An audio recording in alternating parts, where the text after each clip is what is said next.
Good afternoon, everyone. I am Valerie Oniski with the Local Search Association, and I would like to welcome you to LSA's webinar series.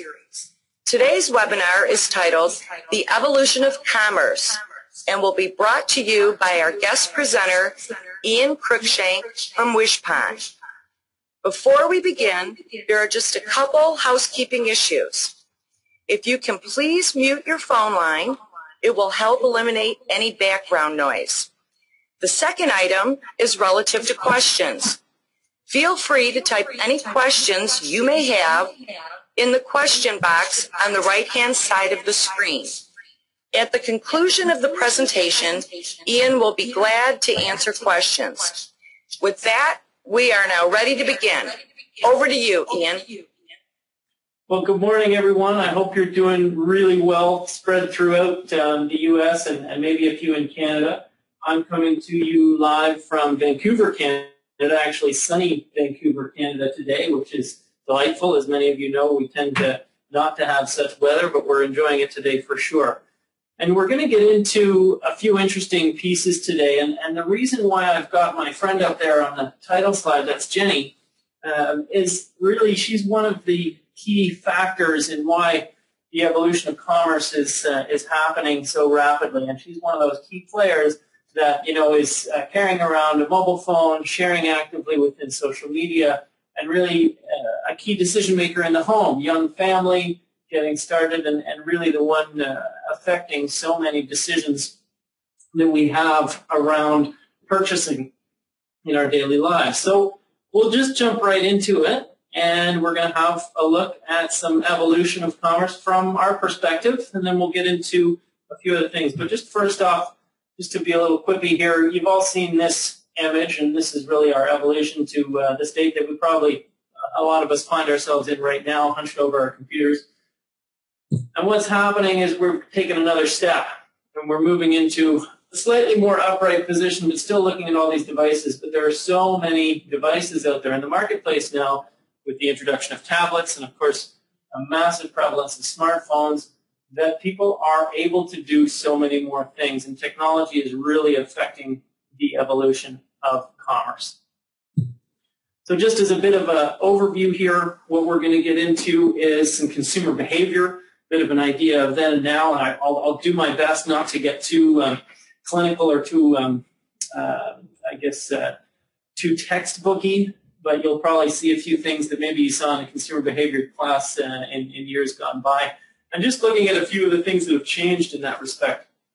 Then we'll talk about the shift, and here it's really new technologies that are affecting the shift in the marketplace, that are affecting consumers. And it's interesting because consumers really aren't so pensive, I guess, about all of the different ways that they're being affected, or the different things that we're looking at when we talk about e-commerce and m-commerce and f-commerce for Facebook commerce or social commerce. But there's so many different things, so many different catchwords in the industries that we're spending time on, that really that person, Jenny, she's just interested in commerce. She wants to buy what she wants, where she wants, when she wants, and how she wants, whether it's on her mobile phone, whether it's in a Facebook environment, whether it's in a regular e-commerce environment on her web-based platform, or whether it's in a physical brick-and-mortar location, which is still the most prevalent and will be for years and years and years to come. That's really not going to change. But what's happening is this need for a multi-channel approach. So we'll get into a bit of what that means, and then, of course, we'll get into a bit of what Wishpond does and a bit about us. So, consumer behavior, here we go. So when we're talking about the purchasing decision, you know, there's so many things that affect our purchasing decision, but it really looks like this when you're thinking about it in real terms. So people recognize that they have a problem. They recognize that, okay, I'm sitting here, I've come to realize that my phone is broken and I now need a new one. I'm going to upgrade to a smartphone or something like that. So they're going to do some searching. They're going to think internally, what are the different ads that I've seen recently? What are the ideas I've heard? What are the phones that I've seen around in the marketplace? And they'll do some external searching. They'll be looking all over the websites and seeing that sort of thing. And they'll be figuring out the value. They'll be figuring out how to decide on their final choice. So they'll be setting up maybe decision metrics in their mind. Certainly, probably, very, very few people would actually draw out a decision matrix, but there's a few of us out there. Assessing options, so who, what, where, when, and how. That's really where it gets into those sort of decisions. And you're walking around, maybe this person is looking on their mobile phone, maybe they're searching online, but they're trying to figure out where they're going to satisfy their needs. And the purchase decision, finally, I've figured out all the details, and is the value equation there? For the dollars that I'm going to spend, is it worth it? Or do I need to continue digging more? And then the purchase action. Yes, I finally made that purchase, and I'm excited, or I'm unhappy. Either are possible. And of course, if it's got a purchase action, then there's going to be a purchase reaction. So that's that yes or no, and then you're deciding that you need to talk about it. And of course, there's a lot more people talking about bad experiences than good experiences, but the facilitation of those discussions is really evident within our switched-on environment where people can tweet from their phone, where they can send a message on Facebook to their friends, where they can really share what it is that's going on. And that's one of the major effects of what's going on in the marketplace today. So if you didn't really notice, of course, those steps are very congruent with the purchase funnel. And no matter how you look at the purchase funnel or draw out the purchase funnel, or no matter how many layers you put into the purchase funnel that probably many of you have seen in marketing classes in years gone by, but this is what's seemingly happening with the purchase decision funnel. So awareness, consideration, preference, action, and loyalty, there's more happening than we previously had thought. So that's, the good old days of a very simple funnel, easy to understand, easy to manage, are going the way of the dodo, because there's a few factors that have been brought into play. So recently, in fact, in 2010, this came out in HBR. Some smart folks over in Boston put a study together, and they really figured out that there's more to the purchasing decision. There's more to how these things happen than just a simple funnel. And it's actually in their research, and they researched with 20,000 consumers in 5 different industries across automotive, skincare, insurance, consumer electronics, and mobile telecom, over 3 continents. They really looked at a wide cross-section, and they figured out that really what's happening is there's this consideration, evaluation, purchase phase, enjoyment phase, and then there's some advocation and bonding that happens with products and with brands. And that's really where a lot of those new technologies that are coming into play, a lot of the social media sites coming into play, a lot of mobile interaction coming into play, with keeping that interaction in that loyalty loop so that there's purchase and renewed purchase. And we'll talk in a little bit about Starbucks and some incredible things that they're doing in that space there that we can draw some knowledge from. So that's kind of setting the stage for consumer behavior and how it's changing a bit. And we'll look at the different areas where technology affects those consumer behavior and those consumer purchasing decisions, and then the customer decision journey that continues in an evolutionary loop, or a loyalty loop as we've got it here. So the shift. And the shift is really driven by this technology onslaught, if you will. There are so many different methods. There are so many different tools that are coming out into the marketplace now that consumers are extremely well educated. They're extremely aware of the different things that are happening in the marketplace. And, in many cases, when a consumer is going into a retail or a merchant location, a service provider's location, they already know a great deal about that product or service, that they're already able to answer their questions. They basically know what they want, and they're looking for a little counseling. The sales process has changed in that regard. So let's look at some specifics amongst those changes. So here's one, And this is really, information abundance that I was alluding to there. So we look at all of these different websites, and of course there's hundreds and thousands of these different websites, but we've got product search availability, we've got retailers' websites, we've got opinions websites about products and product reviews. We've got barcode scanners, and many of you have probably seen there's some videos running around there, and if you haven't, just go onto YouTube and search for Amazon and their new product that came out last year, where you can scan a barcode or take an image photograph of a particular product, or even voice the particular product name, and it will search Amazon and other retailers in order to find you the best price. So price comparison is really in the palm of everyone's hand now. Of course, brand websites have a lot of information for people to access, and business review websites. So there's just a huge amount of information out there that really, when someone walks into, for example, a Best Buy location, they already know the specs of the television. And frankly, they've probably been researching one specific television or set of televisions, and they could even know more than the person on the shop floor. And that's where things start to get pretty different, and you need to have people educated in different ways and work with them on those pieces. So there's other changes, and this one, pretty straightforward. Yes, I'm a bit of an Apple freak, and that happens. One of those people that was watching the video of the new release of the phone and all that sort of stuff. And if you've got any questions afterwards about that, well, we should probably take those offline. But nonetheless, feel free. And here we talk about, it's a fun term that one of our team members brought into our space, multimodal.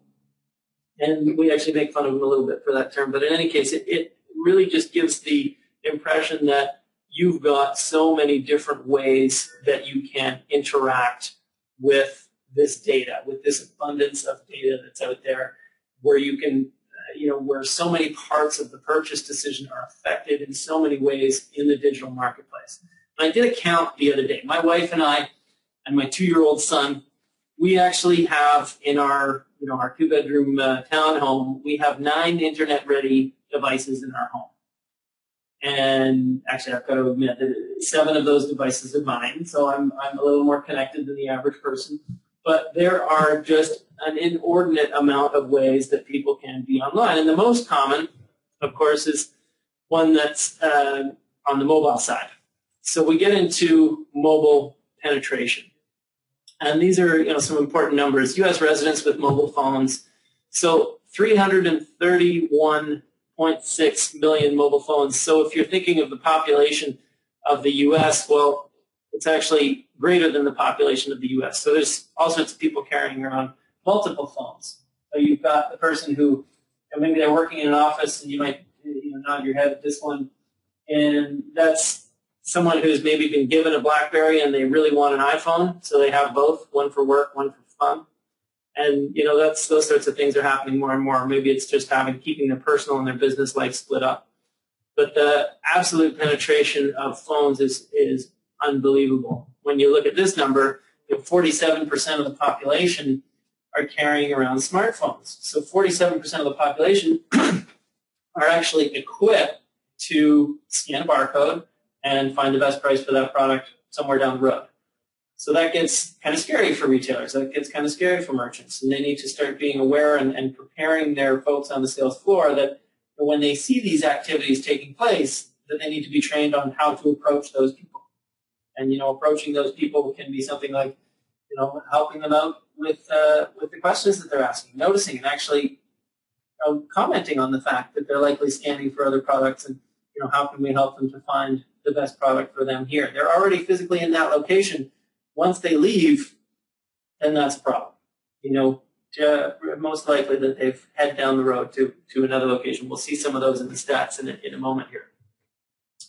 So, of course, you've got this guy, and, he basically made it so that people had to have their devices with them everywhere. Now, it was, of course, a little difficult to put these computers in your pocket, but then they came up with all sorts of special pants where you can strap your iPhone to the pocket on your pants, and if that doesn't work, you can just try to cram it in the pocket with all of your other good stuff. So everybody is walking around with a high-powered computer in their hand. And this quote from Deloitte kind of explains a little bit of it. So mobile applications focused on barcode scanning, QR code scanning, or price comparison search engines are a growing challenge for retailers who have different geographic and pricing within their brand, or different pricing between their online stores and their in-store channels. And that also ties into the fact that folks are checking prices all over the place. They're doing research in advance. When you're sitting on the couch at home and you're fiddling around with your tablet, or you're on one of the local social networks and you're just flipping around, you're actually getting all sorts of other information. And there's so many retailers and merchants that are out there in the marketplace that don't have the aptitude, that don't have the time or the money in some cases to get their products into the visibility or into the view or into the mind space of people that are spending time in these areas. So whether they're searching online, whether they're in social networks, or whatever it is that they're doing, they're having trouble getting in front of them. And that's a really important part of that decision matrix. And you'll see as we revisit the consumer decision path, how many places that people are being affected by digital and by local search in those environments. If you're not showing up in local search, as many of you probably talk with your clients about, if you're not showing up there, you're in trouble. Well, what's happening is that's spreading across all sorts of other networks. So it's not necessarily just search and coming up in local search. It's coming up in areas where there's awareness building. So it's maybe coming up in a Facebook stream where a friend of yours has selected a product and it's something that they want to purchase or that they have recently purchased. That's now brought into your field of awareness, and you're now further up the purchase funnel than you were, or further around in that decision loop that you were when you were just trying to satisfy people's needs when they're searching for that product. So that's when they're further down in the process or further along in the process. So what else has changed? Let's look at this. So 33%.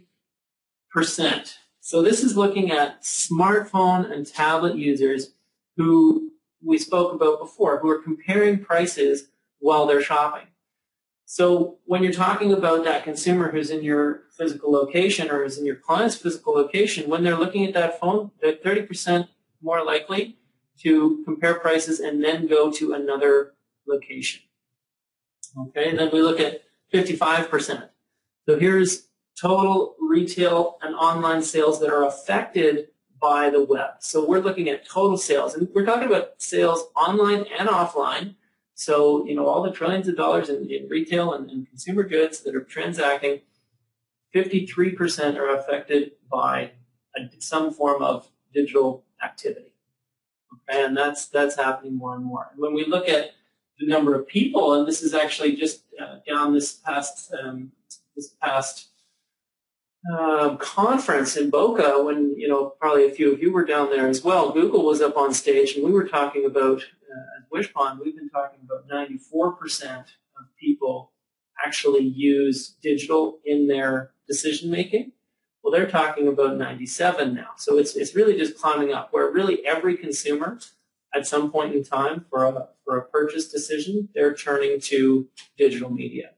So 53% of all purchases and 97+% of purchases that or people are affecting their purchase decision with digital activities. Well, this is a neat one as well. So 90% of consumers trust people they know. Okay, that's pretty straightforward. That's simple word of mouth. When you've got a good business, you're doing well, you're likely getting a lot of advocates out there talking about your business. But what's interesting is 70% of people trust users that they don't know, just because they're potentially an unbiased user of that service. So 90% of the folks are making decisions that are your friends are helping make those decisions, but even 70%, like when you go on TripAdvisor, when you're looking at any number of different areas, you may be seeing recommendations that just come from people that your clients or your prospective consumers don't even know, but they trust them more than they trust advertising. And advertising would sit around at 14%. It's a bit of a sad number, but 14% of people actually trusting advertising. So the last piece here is from this same survey. So 81% of folks said they received advice from friends and followers relating to a purchase through a social media site.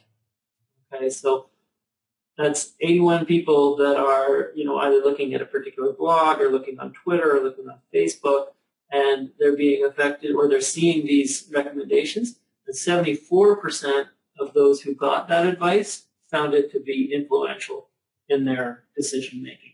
So, everybody, if not, 80% plus of the population is getting this advice, and 3/4 of the population is heeding that advice and making those decisions and having those decisions effective.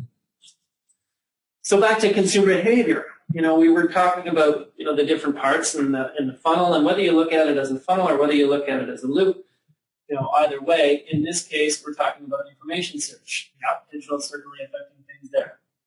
When you're out looking for information, when you're determining your value, when you're doing price comparisons, when you're doing spec comparisons, when you're assessing your different options, when you're making your purchase decision, and even when you're making a purchase action, you can be transacting online. And of course, even recognizing the problem. You could be cruising around online and see that someone else just went on this great vacation, and you were thinking you probably didn't need a vacation, but you saw one that they went on, and you became maybe a little bit jealous, and you decided that you need to do something similar. So even creating problems, and that's often the case. I joke with my wife that when she sometimes sees something new out there, that all of a sudden there's this need that didn't exist before, and if it's on sale, then it's almost as if you've got that need, it didn't exist, and now you have to buy it because it's been placed on sale. So all sorts of different ways that people are getting sucked into that consumer behavior or that consumer activity through digital means. And if we look at the funnel, we get into that same sort, or the loop rather, we get into that same idea as well. And this is an area in the advocation, some bond enjoyment and purchasing of those goods that there's a lot of time being spent. And in fact, we as Wishpond spend a lot of time looking at this and figuring out different ways to encourage people to continue that loyalty, to grow that loyalty to specific brands and businesses, as well as using those folks to create external advocates. So when you've got a whole lot of people that are really excited about the product that they've purchased from you, and you have them, you attract them into your social network that you have some control of, if they're becoming a fan of your brand on Facebook or following you on Twitter, then you start to be able to provide them with additional benefits to stick around and additional benefits to let their friends know why they're sticking around. So lots of positive pieces there. So then stepping back to multi-channel for a second. So this is an important part of what we're talking about. So it's really that, when we were talking about Jenny earlier, where she wants to make a decision and she's really using every tool that she's got. So in the morning she wakes up, she's in transit, she's surfing online, she's snacking information on her mobile phone. On a break, she could be out in the courtyard of the office, flipping through on her tablet. At lunch, maybe she's eating over her desk like a diligent employee, and taking a bit of time online to maybe look at product videos on YouTube, or maybe during a webinar. Not that anyone during a webinar would be multitasking, but I've been on lots of webinars, so I'm a fan of it. So all those different ways, all those different channels that people are using make them really excited that they can still be connected anywhere they like. And me personally, I've got to the point where if there's something that I don't know, I figure someone out there knows, and Google can help me figure it out. So I'm forever reaching into my pocket and pulling out that answer to all my questions, which is Google search, and everybody's doing it. So whether it's product related, service related, whatever it is, bringing those tools out and figuring out different ways to help our clients get into those tools is a really important part of our business, part of all of our business. For that multi-channel client, also, this is just an interesting piece to consider, and that's where Facebook and other social networks, of course, as well. But really, Facebook as the dominant player is garnering just a huge amount of time from all of our consumers. So, probably every last one of us is now connected to the great network. And, at the same time, you've got people who really they're super users. So my wife, again, she's a super user. First thing in the morning, she's checking out what's going on the newsfeed, and last thing at night, she's checking out what's going on the newsfeed. Perhaps I'm just not entertaining enough, but that's that's the way it is often. And I'm okay with that, I promise. So there are, of course, some folks that get it, and it's important to look at a few examples, and we'll look at two examples. These guys, I actually had a Starbucks video that I wanted to play for you guys, but you probably a lot of you have seen the applications that they've got running, and they've done very well at figuring out how can we keep people very engaged with our product, how can we make it easier for them to transact, all these sorts of things. And they've got a huge amount of downloads of their applications where you can actually have your card reloaded and you scan a barcode on your mobile phone, and that enables the transaction to take place. You're getting push notifications, you're getting notified of great offers that they're having. They're keeping track of all of the details that you're sharing as far as knowing what's going on in the marketplace. So they're getting to know their consumers very, very well. And of course, not everybody has hundreds of thousands of dollars or millions of dollars to put behind their campaigns. So tools like this, there needs to be an equivalent for a small to medium-sized enterprise, and that's, those are some of the things that we're going to look at on the tail end of our discussion. Just take a sip of water here from me. So then there's another space that we'll look at that's really bringing social into life or social into reality. So when you're having all of these conversations in the social media space, it's all very exciting that you're interacting online, but bringing it into real world is kind of a neat way to go. And this is one that I thought was quite interesting. And this is Diesel bringing the like button into the real world. So let's just have a quick look at this video.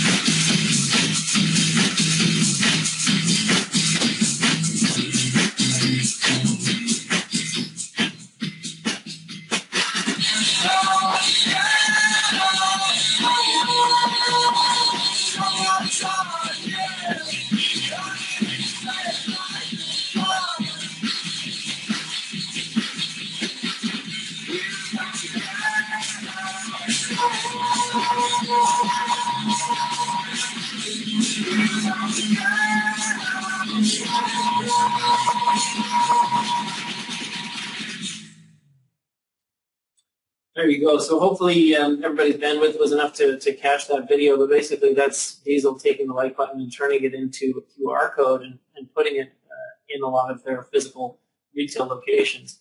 And those are the things where, in the consumer marketplace, where that convergence of mobile activity, digital activity, and physical activity is starting to permeate more and more, and that's getting really exciting, where people are getting creative and executing with their digital media in a physical sense. And that really calls into play what we're talking about, where that consumer, where Jenny just wants to buy what she wants. She doesn't really care if it's web or if it's mobile or if it's physical. She just wants it how and when she wants it. So being where your consumers are, and we looked at this a lot in the news perspective. I'll give you a little background on my life in a little bit.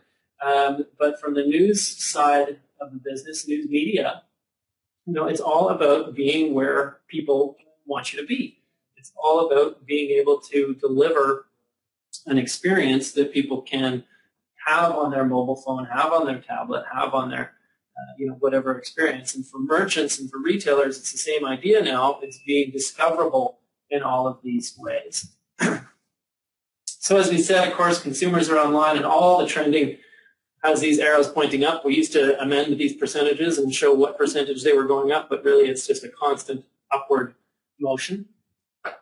And merchants are dealing with all of these challenges. And these are the things that we've been really watching quite a lot as a company for the last 3 years in local product search and in lead development, lead generation, and really in creating marketing solutions for our customers. And it's being able to reach, attract, monetize, and retain these customers. And they're all out there. They're all online. They're all spending time. So it's a matter of figuring out all sorts of different touch points to keep them interested, keep them excited. Because clearly this is the case. There isn't any going back. I mean, really the change is constant, and it's just going to continue. And who knows? It may well accelerate. And this is true as well. For yourselves, your businesses have changed dramatically. I know, my previous business changed dramatically, and it's a must. Our businesses have to change, and they have to evolve, and they are constantly. And that's one of the great things about the Local Search Association, giving us all of these opportunities to help facilitate that change, and that's an important part of our everyday for all of us. This is a graph that you've probably seen a lot of, the expected growth of digital media. And unfortunately, the curve for that, for traditional media, for the medias that we've all, spent all of our time in and a lot of our time growing up in. So I first worked in radio on the advertising side in the radio world. And that was for a number of years with a company called Rogers Media up here in Canada. And then I spent another couple of years, well, I guess a number of years, with a group that was called CanWest and then Post Media. And it became Post Media, of course, through that fun little downturn that we all had in October a few years ago. And, really this trending in online versus traditional is a scary thing. But, what we were working on in our space was the fact that we had all of these great relationships. We've got all of these people who know really everyone in the marketplace. And of course, that's the same for yourselves and for your salespeople. And you've got those active salespeople. There's tons of folks out there in the marketplace every single day with lots of different tools, lots of different ways to help people improve their business. And this aspect is what starts to come up. And it's the idea that, each person that we're talking to, if we can add a few tools to the toolkit, if we can enable our salespeople to deliver more solutions, we can improve our bottom line. We can improve our top line. And so it brings, this idea into place. And, why are there French fries sitting there? Well, it's pretty straightforward. What I found, and I was the manager for digital media for the Vancouver Sun province here in our marketplace. And we have, when I started, I guess we had a sales force of about 110. When I left, it had been reduced to about 70. It's still a large sales force in our marketplace. But what was most clear was that, really not everyone was going to take on the skill level of how to sell digital products. And some of you may be familiar with Burrell Associates. And the president over there, who I spent a lot of time chatting with through my time at Post Media and at Pacific Newspaper Group, was Colby Atwood, who's the president there. And he really outlined very clearly that really when you're looking at a sales force, there's generally 3/3, and it may work out to be slightly variant, but generally there's about 3/3. 1/3 of the sales force will absolutely take on all the skills and all the knowledge and be able to sell digital the way digital should be sold, and really garner all the skills required to get out there in the marketplace and sell these tools. But then there's another percentage, and probably that middle third, and those folks are going to need help all the time. They're going to need help from a digital specialist, or they're going to need some sort of assistance. They can go most of the way, but they're going to need help to do it. And then there's another third, and it depends on the environment that you're in. We were a fairly heavily unionized environment, and so you don't necessarily get to choose exactly the way you, a bit crass maybe, but the way you slice and dice your sales force. And so you end up having these thirds. So the top third, you get them all trained up and you get them out there and they can do what they can do. They've got the skills. But the bottom two thirds, that 66%, they need that easy upsell. They need that fries with that approach. They need the ability to go out and provide solutions that are simple to execute on, that they can explain easily or can be explained with a video, with a some kind of tutorial online, all sorts of different ways to do it. But they need to have the tools there to assist them. And that's really what we specialize in. So what Wishpond has been doing for the last 3 years, all sort of ties into this approach. And it's really all based on the knowledge that we've garnered over the last while to deliver in this way. So we're a SaaS solutions provider, software as a service, and we've developed a fairly robust platform for social marketing. And it's not social media marketing, it's marketing that's connected through social media. So there's the ability to use this in mobile, the ability to use it on your website, all that sort of stuff, as well as, of course, within the key social media environments. We've got 10,000 customers currently signed up within our plans. And, these are proven solutions that deliver on a daily basis. I was flipping through our database earlier today and seeing that there's probably 50 or 60 or more of these merchants running active programs as far as deals today. And that, of course, rotates every day throughout that whole customer base. We focus on merchants. There's a skewness towards retailers with physical goods, but all of the tools except for one work for retail as well as service-based merchants. And of course, as far as the expertise, it's on social, mobile, and web.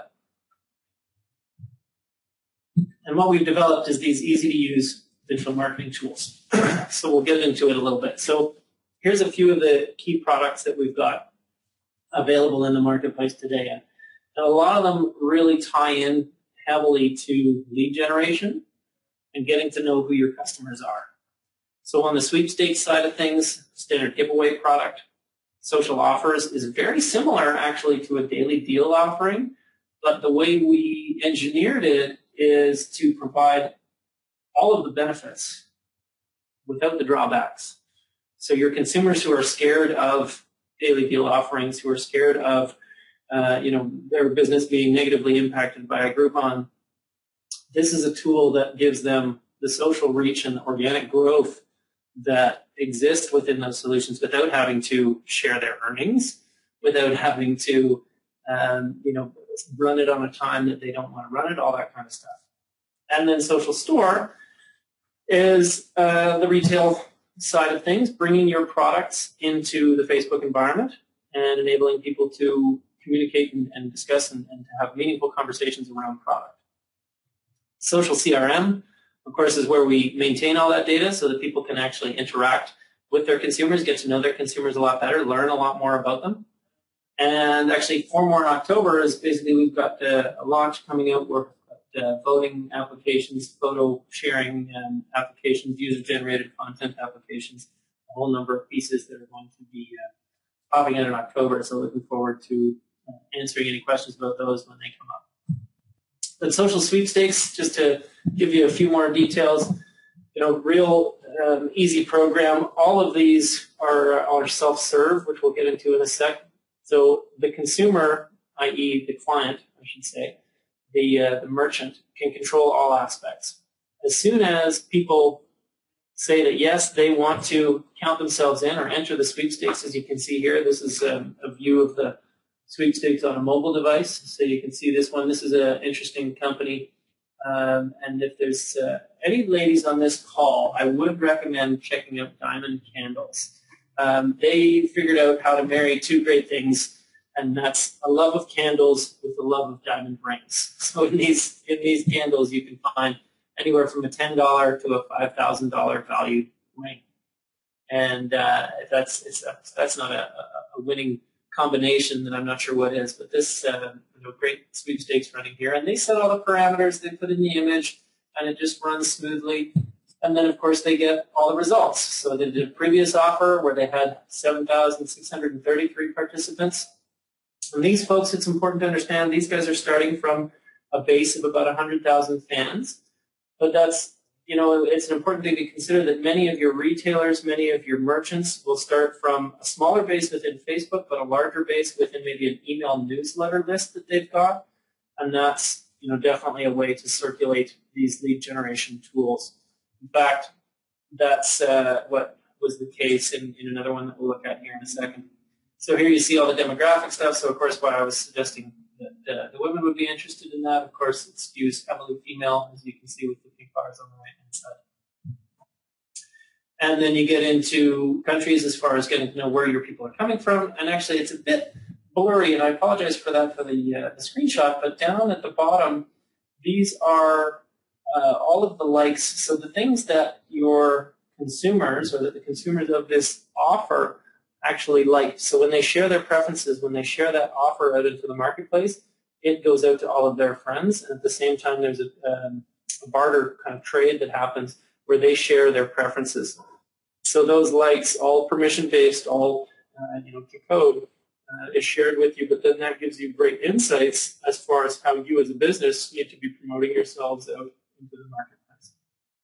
Some great tools there. Social offers. So this is that one that's got some similarities to a Groupon style offer.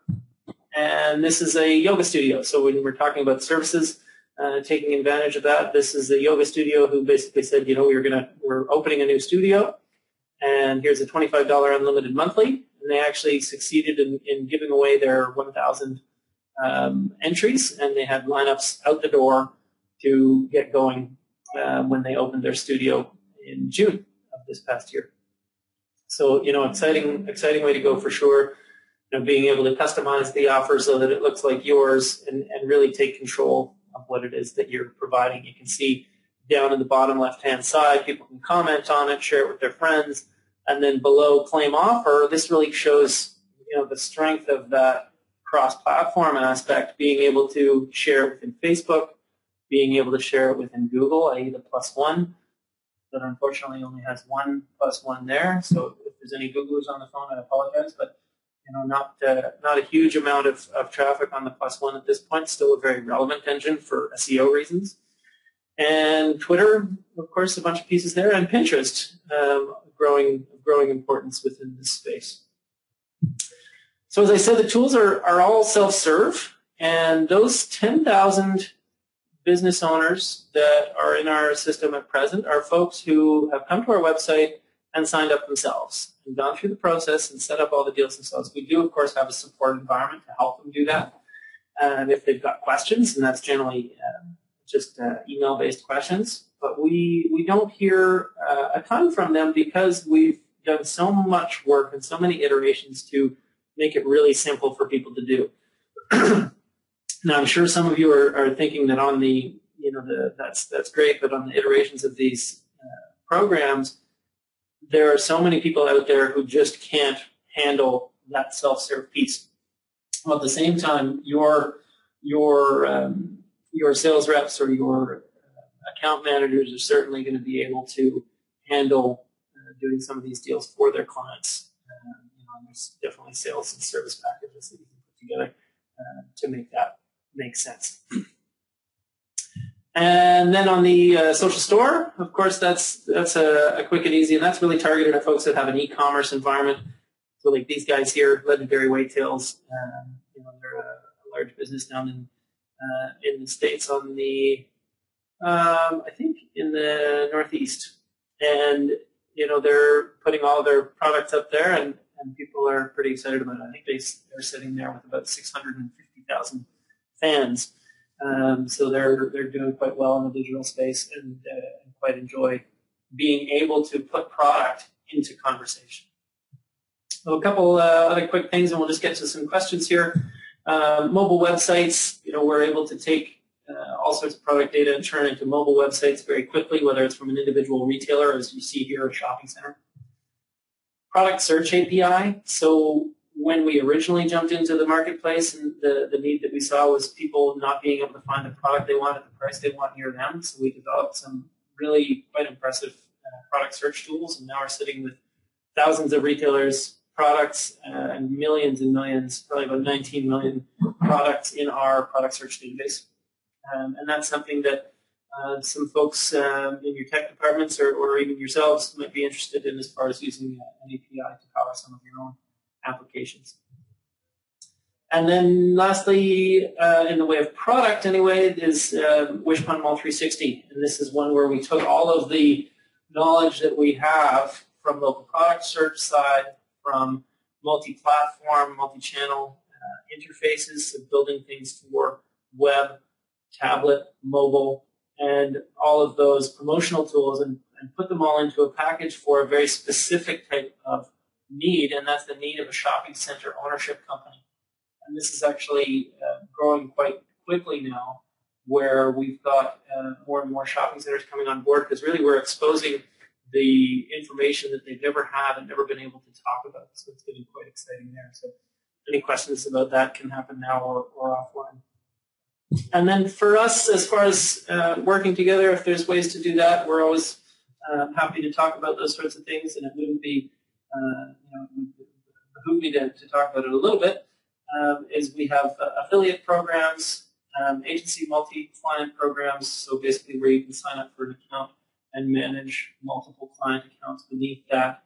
And then partner programs, really where we're looking at far more involved combination of efforts. So actually working on some pieces, one piece in particular like that in Canada currently, working with a large search company to enable a portal that is completely their own. So it's ours on the back end, but everything visible is their own. So that's a white label solution, really delivering all of the tools that you've seen and more into a very clean package for them, with lots of assistance on the support, the sales training side, all that kind of good stuff. It's just a nice way to go.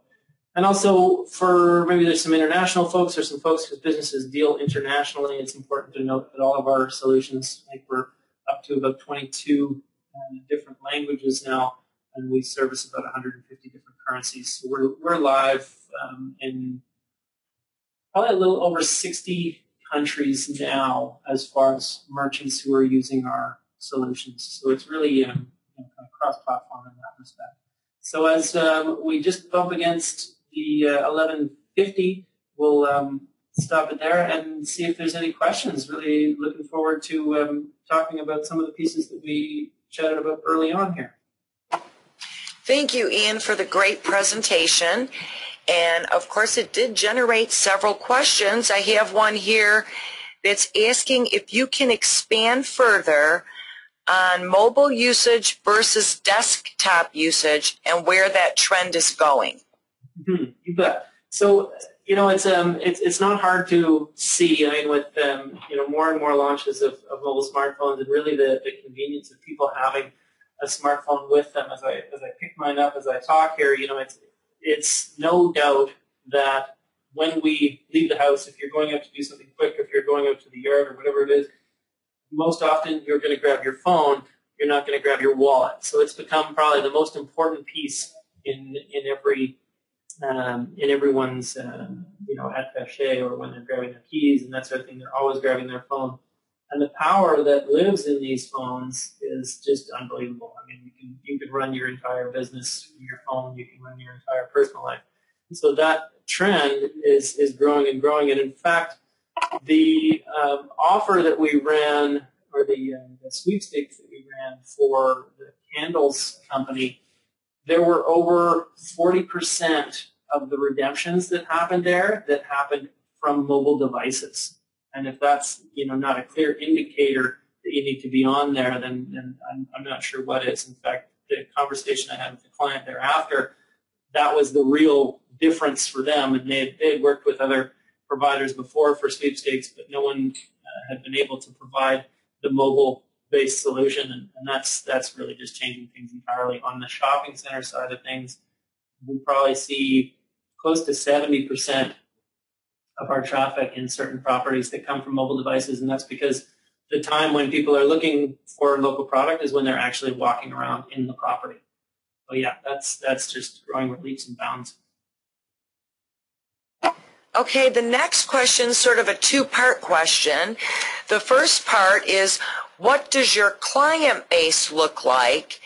And the second part would be, is what are some of the attributes of the most successful clients that use your solution?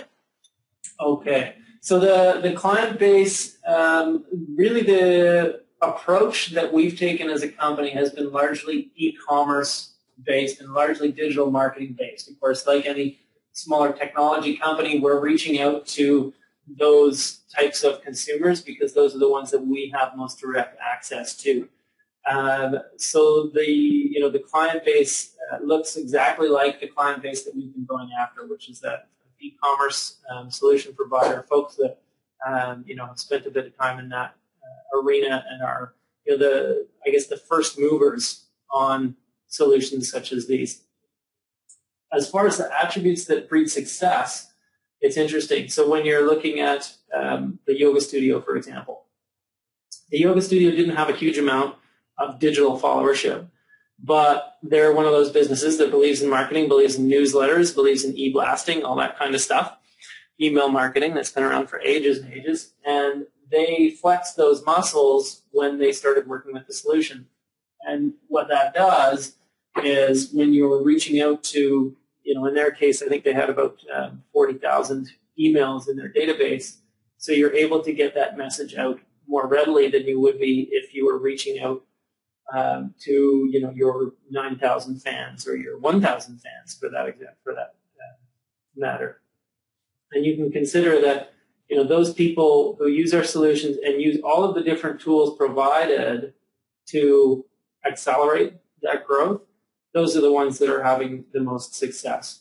And those are really easy things that we present on a pretty clear basis.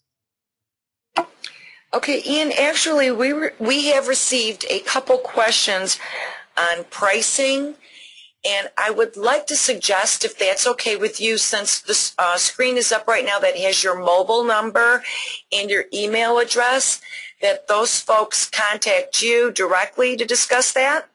Yeah, that would be perfect. They can reach me on that email anytime, and I'd be happy to work with them personally, and we've got a team here as well that can help. And I have one final question, which is, how do you actually develop your solutions to be multi-platform? Okay, well that's good piece there. What's been really beneficial, and that's when you talk about the shift is technology, and that's what's making things more interesting and how that's working, is the technology has come about over the last couple of years, which enables a development format. It's actually the use of a development language called HTML5, and some of you have probably heard about that or read about that. But what it enables is creating a solution that is responsive. So when we build a website, in fact, I'll just quickly skip back here.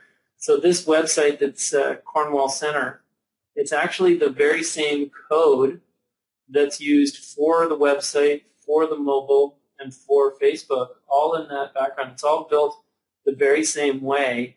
It's just designed in such a way that when you shrink the screen, and in fact, if you shrink it down even smaller, it just goes even smaller.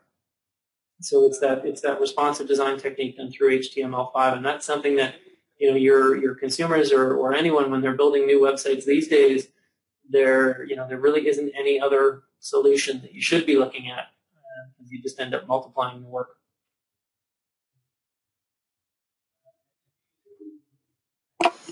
Okay, thank you, Ian. It looks like we have all the questions covered. So if there are no additional questions, I would like to thank everyone for attending today's webinar. Please keep an eye out for an email blast that promotes next month's webinar, guest speaker, and topic. And I would like to thank you all once again, and have a great day. Thank you, Ian. Take care.